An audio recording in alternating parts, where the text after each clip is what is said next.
Bagaimana jika ternyata wabah virus COVID-19 ini sudah diramalkan Korea pada tahun 2013 yang lalu?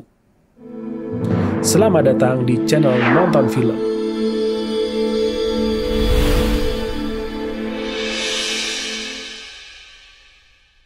Film ini berjudul Flu atau Kamgi dalam bahasa Korea. Dirilis pada Agustus 2013.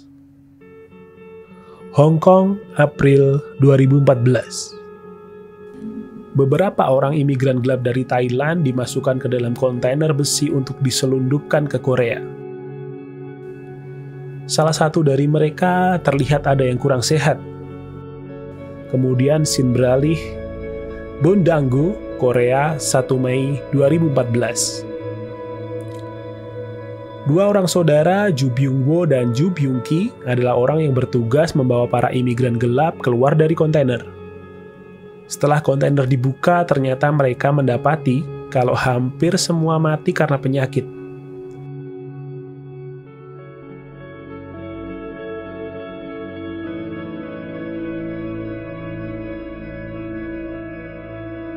Kecuali satu orang, namanya Moon Sai. Moon Sai diajak keluar, tetapi malah melarikan diri.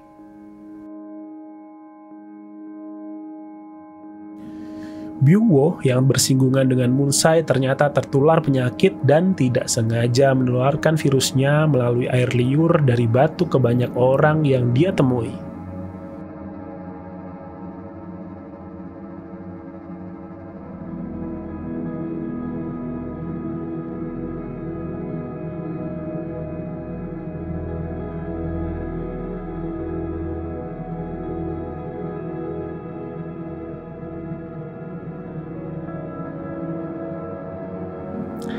Di sudut lain kota, ada mobil yang terperosok ke dalam lubang di jalan yang sedang diperbaiki.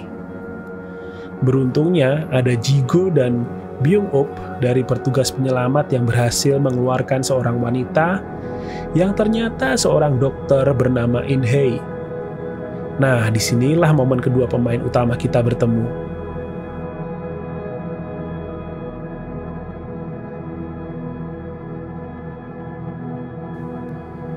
Satu hari kemudian, di Pusat Pengendalian dan Pencegahan Penyakit di Korea, terlihat Dr. In-hye sedang kebingungan karena datanya hilang bersama tasnya ketika mobilnya terperosok ke lubang jalanan kemarin.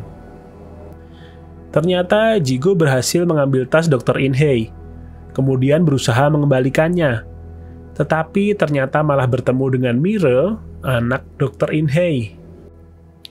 Sementara itu, kondisi Byung-woo memburuk.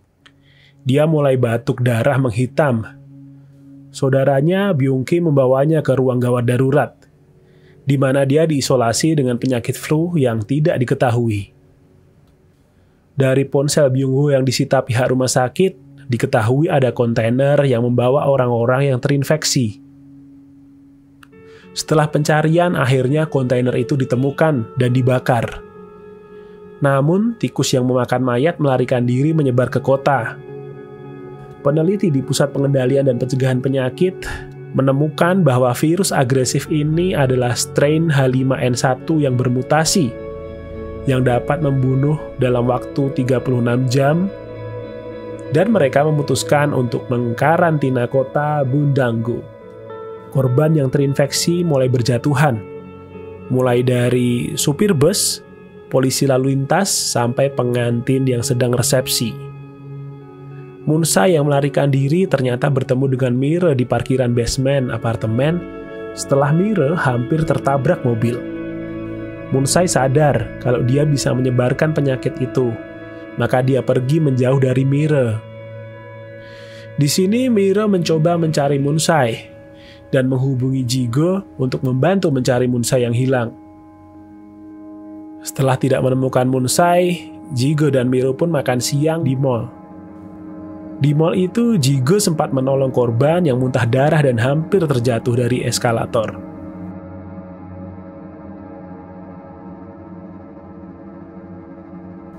Kembali ke Pusat Pengendalian dan Pencegahan Penyakit di Korea, ternyata Dr. In-hye menemukan video dalam HP korban Byung-woo yang menunjukkan ada korban yang selamat di dalam kontainer yang membawa imigran dari Hong Kong.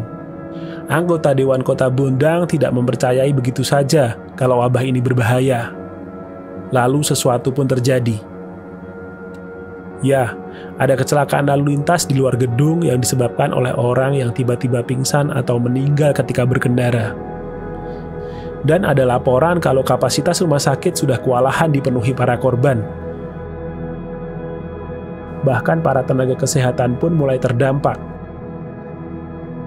Mulai dari sini diputuskan kota Bundanggu dikarantina. Oke, stop sebentar. Sampai di sini terdengar hampir seperti yang terjadi ketika pandemi di dunia nyata, kan? Walaupun tidak sampai dan jangan sampai terjadi kecelakaan di jalanan. Oke, kita lanjut lagi. Kita balik lagi ke mall di mana Jigo ternyata kehilangan mirror. Dan para ahli yang mulai dievakuasi memakai helikopter. Perdana Menteri akhirnya mengumumkan penyebaran wabah influenza yang sangat berbahaya melalui siaran langsung. Dari sini masyarakat yang panik mulai melakukan penjarahan di supermarket.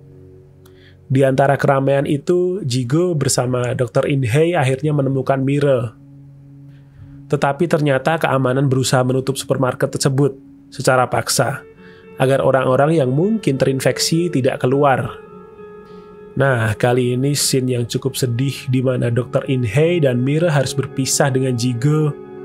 Mereka harus pergi menyelamatkan diri, sementara Jigo harus menyelamatkan orang lain demi kehormatan sebagai regu penyelamat.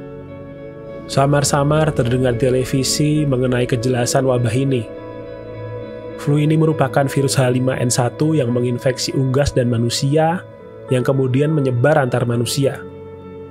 Wabah juga muncul di China dan juga Indonesia.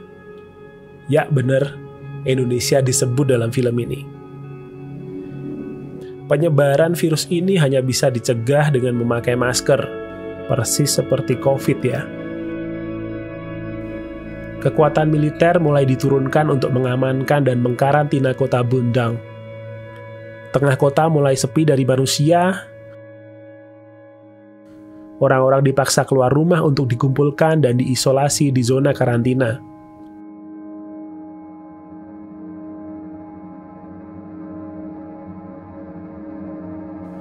Termasuk Dr. In Hei dan Mirror yang tidak jadi naik helikopter evakuasi.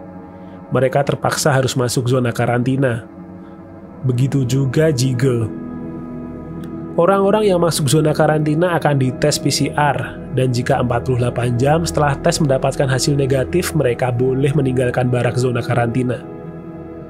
Sebelum pemeriksaan di zona karantina, Dr. In Hei menemukan bintik-bintik merah di belakang leher Mirror. Dan itu pertanda kalau Mirror sudah terinfeksi virusnya. Mungkin karena pertemuan dengan Munsai sebelumnya.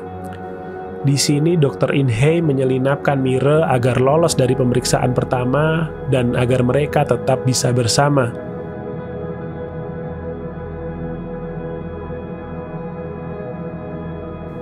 Orang-orang di kamp zona karantina mulai gelisah karena tidak mendapatkan fasilitas yang layak, seperti sulitnya mendapatkan makan dan minum. Dan orang-orang bertambah gelisah ketika beredar isu bahwa yang terinfeksi akan dibunuh.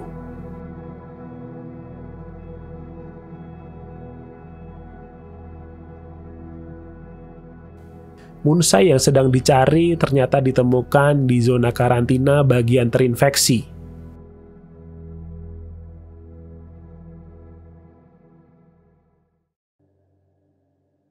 Kemudian Dr. In Hei berusaha membuat antibodi dari darah Munsai untuk menyelamatkan Mirror. Setelah terjadi sedikit keributan, akhirnya Munsai mengenali Mirror dan mau menyerahkan darahnya untuk menyelamatkan Mirror.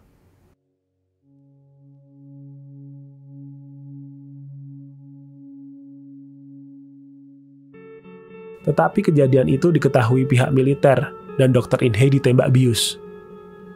Jigo yang sebelumnya menyerahkan diri untuk menyelamatkan Mirror akhirnya bisa lolos dan melihat dengan mata kepala sendiri kalau orang-orang yang terinfeksi dibakar bersama-sama di dalam lubang raksasa di tengah stadion.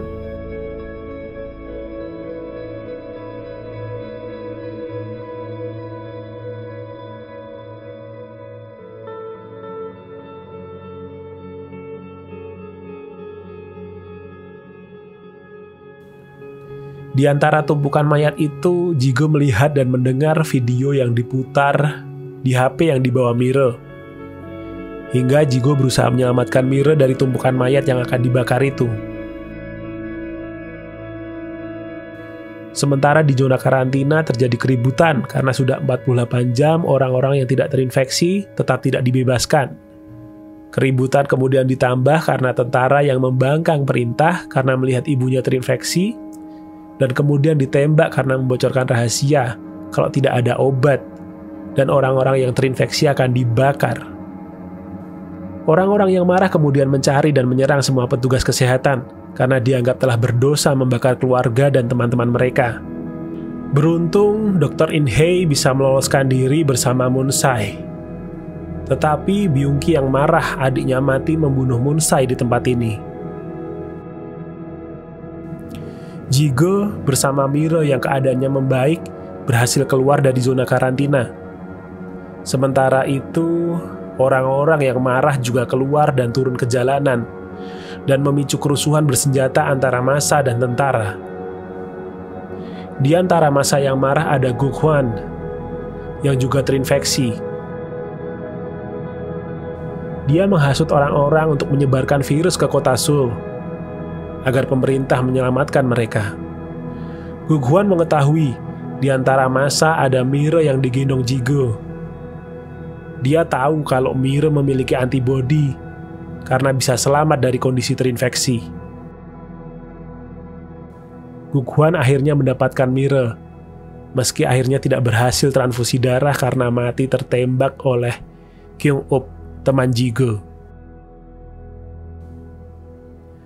Pasukan tentara yang dikomandoi oleh Snyder mencoba menembak orang yang melewati garis perbatasan dan berusaha keluar kota Bundang.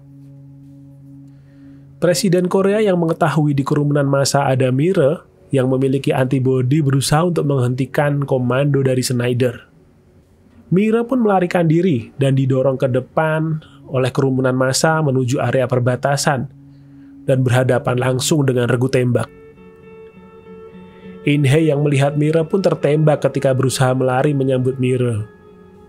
Tetapi keteguhan hati Mire menghalangi para tentara untuk menembakkan senapan mereka.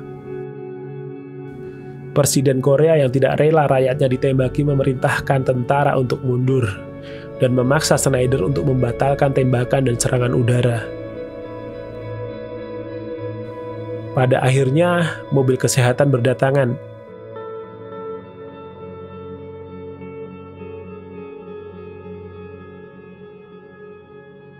Dan Dr. In-hye berterima kasih sambil tersenyum manis.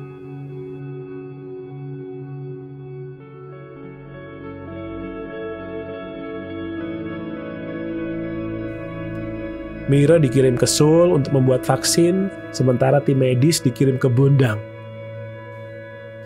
Jangan lupa subscribe channel Nonton Film, nantikan video nonton film tiap Senin dan Kamis, dan tulis di kolom komentar film apa yang mau kita ceritakan. Oke? Salam nonton.